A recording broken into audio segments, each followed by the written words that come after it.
시편 118편 22절에서 24절까지 말씀입니다. 건축자가 버린 돌이 집 모퉁이의 머릿돌이 되었나니 함께 보겠습니다.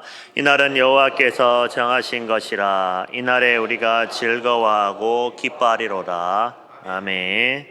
건축자가 버린 돌이 집 모퉁이의 머릿돌이 되었나니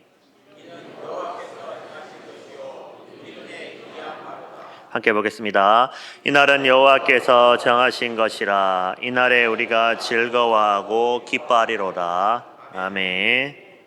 네, 먼저 한 가지 확인하겠습니다. 오늘 아침 우리가 들은 소식은 무엇입니까? 예수님이 살아나셨습니다. 무덤이 비었습니다. 돌이 굴러졌습니다. 그 소식을 들은 우리가 가만히 앉아 있을 수 있겠습니까? 없습니다. 그래서 우리는 이 자리에 다시 모인 것입니다. 부활절 오후 우리는 찬양하러 이 자리에 왔습니다. 그럼 한 가지 더 묻겠습니다. 우리는 왜 찬양해야 합니까? 부활절이니까요. 맞습니다. 그런데 부활절에 왜 찬양해야 합니까? 오늘 보면 시편 118편이 그 이유를 알려주고 있습니다. 먼저 22절을 보십시오. 건축자가 버린 돌이 집 모퉁이의 머릿돌이 되었나니. 건축 현장에 가보면 쓸 수 없다고 판단된 돌은 한쪽에 내버려집니다. 전문가들이 살펴보고 내린 결론입니다.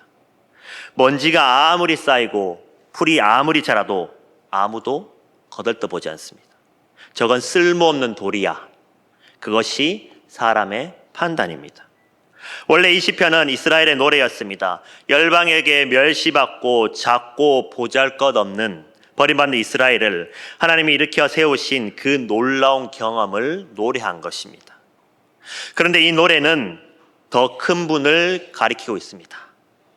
바로 예수 그리스도입니다. 2000년 전 대제사장들이 빌라도가 그리고 군중이 예수님을 보고 말했습니다. 십자가에 못 박아라. 그런데 예수님을 십자가로 보낸 것은 그들만이 아닙니다. 우리의 죄가 예수님을 버려진 돌로 만들었습니다. 예수님 우리가 받아야 할 심판을 대신 지시고 십자가에서 숨을 거두셨습니다. 무덤에 묻히셨습니다. 끝난 것만 같았습니다. 그런데 하나님이 그 돌을 다시 들어 올리셨습니다. 사흘째 되는 날 하나님은 버려진 그 돌을 들어 올려 온 세상의 머릿돌로 세우셨습니다. 부활입니다. 사도 베드로가 선포했습니다. 너희가 십자가에 못 박은 이 예수를 하나님이 주와 그리스도가 되게 하셨느니라. 하나님은 부활을 통해 선언하신 것입니다. 내 아들의 희생은 충분하다. 죄의 값은 완전히 치러졌다. 이 부활을 믿는 자는 누구든지 죄에서, 죽음에서, 심판에서 자유합니다.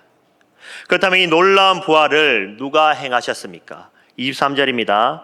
이는 여호와께서 행하신 것이요 우리 눈에 기이한 바로다. 기이하다.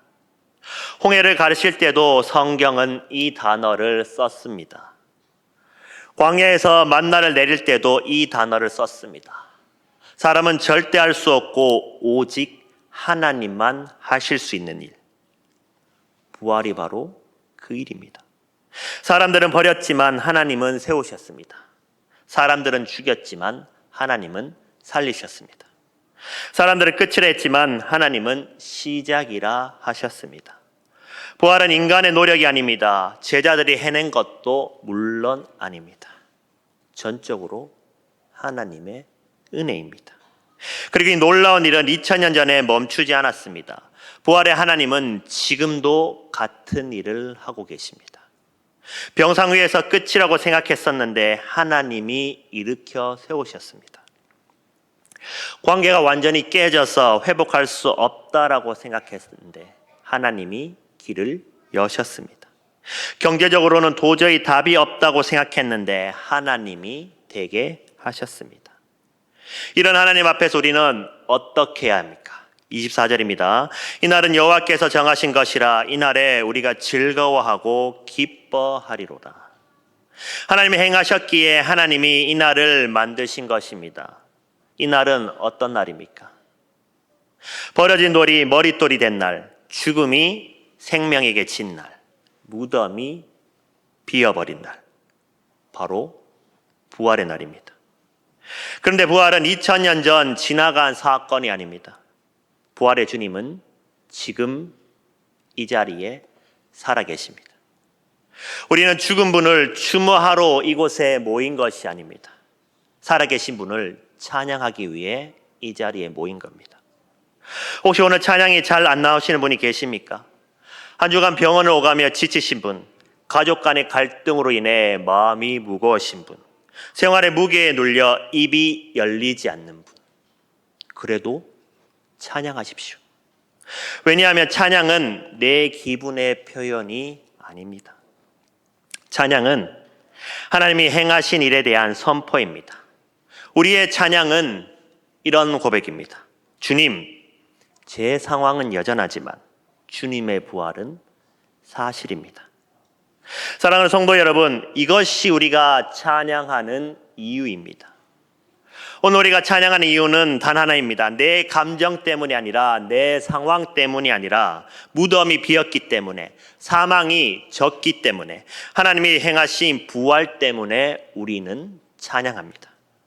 이제 교구별로 준비한 찬양의 자리로 함께 나아갑시다. 우리 한 사람 한 사람은 작은 돌에 불과합니다. 부활의 머릿돌 대신 그리스도 위에 함께 세워진 하나의 성전이 될 수 있는 것입니다. 오늘 우리가 드리는 그 찬양 하나하나가 주님은 살아계십니다라는 고백이 될 줄로 믿습니다.